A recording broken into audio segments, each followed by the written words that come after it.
Hey everybody, it's Janice with Creating Through Chaos, and today we're going to make a little vintage snowman shelf sitter.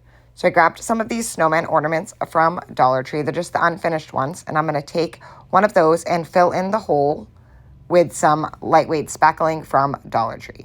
Then I'm going to give him a coat of white, and then I'm going to give him a little bit of orange on his nose, and then I'm going to paint his hat black.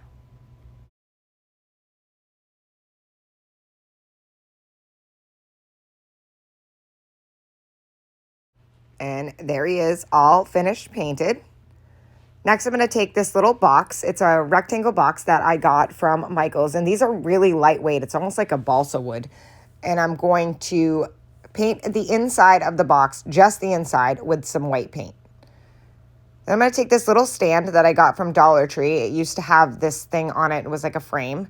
I'm going to paint the little stand part, the little part that goes up, white, and then I'm going to paint the base black. Then I'm also going to paint around the edges of that little box with black paint also. So I'm going to do the whole frame of that box black, inside and out. I'm going to be very careful not to get any paint on the white that I did.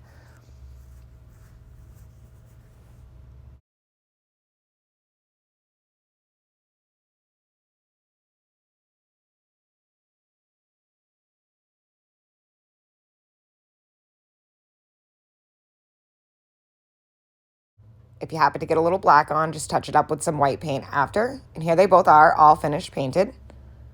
Next, I took a little piece of scrapbook paper that just had some writing on it. Kind of looks like a newspaper article or maybe something out of a dictionary.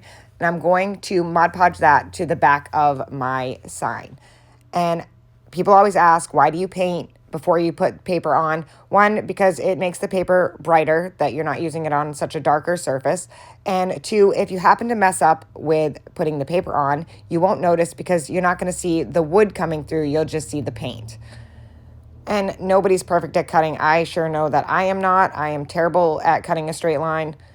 So I always mess up. So you can't tell because I have the color painted white in the back.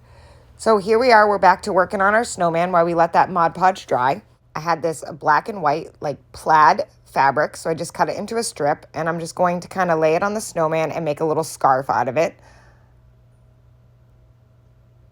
And I hot glue that right where the scarf would be on a snowman. And I'm not even going to tie this, just kind of overlap it and then hot glue it into place and then trim off the excess. I just used a little dab of hot glue and cut off all those excess fabric things, frays that are coming out. And he is looking super cute already. Next, I'm going to take some hot glue and glue some buttons on. I just glued 2 buttons, one on each one of his little rounds.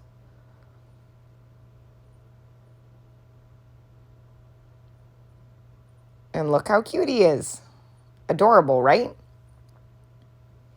Next, I'm just going to take a little spot of black paint and make him a little eye.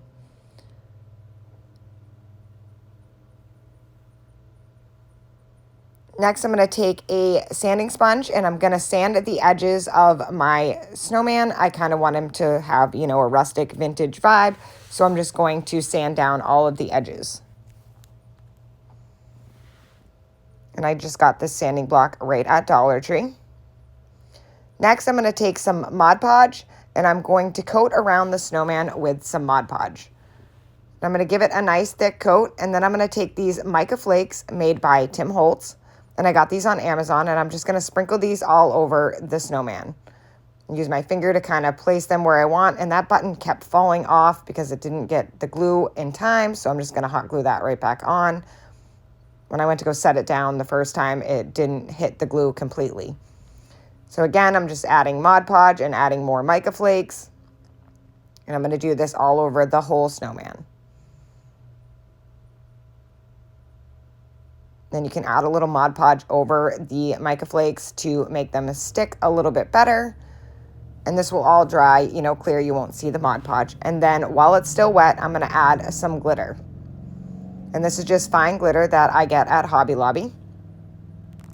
Making sure that everything is going to stay and that we aren't going to have, glitter and mica flakes falling everywhere. And how super cute is he? And I wanted a little bit more sparkle on his nose, so I just added a little bit of Mod Podge to that, and then added a little bit of glitter because his nose didn't really seem to get any. Now I'm going to hot glue him right to the center of that little box that we scrapbook papered. I just add some hot glue to the back of him and pop him right in the center. Next, I'm going to take a sanding sponge and I'm going to sand off the edges of the box. I wish I had thought of this before I stuck him in there, but that's okay. Sometimes, you know, things are an afterthought. So I'm just going to sand the edges of the box. Again, I wanted the box to have a vintage vibe also, and that only took a couple seconds to do that. Next, I'm going to put some hot glue on the stem of this little photo frame that we took apart, and I'm going to hot glue that right to the back of this frame, and this is going to be our little stand. And look how perfect this is. How super cute. Then I found this Make-A-Wish. It's from Tim Holtz. It's just like a little cardboard cutout wording. They sell these at Michael's. They have them at Joann's. They have them online on Amazon. And I just hot glued that to the top. Then I had this little knob that I had in my stash, and I painted it black, and then I hot glued that to the top. And I think that was the perfect finish to this whole project. How super cute is this? I absolutely love the way that it turned out. I think it has a amazing vintage vibe to it. I added him to this lantern vignette that I made, and it's perfect. Thank you guys for watching. I hope this inspires you to make one. And as always, don't forget to spread the chaos.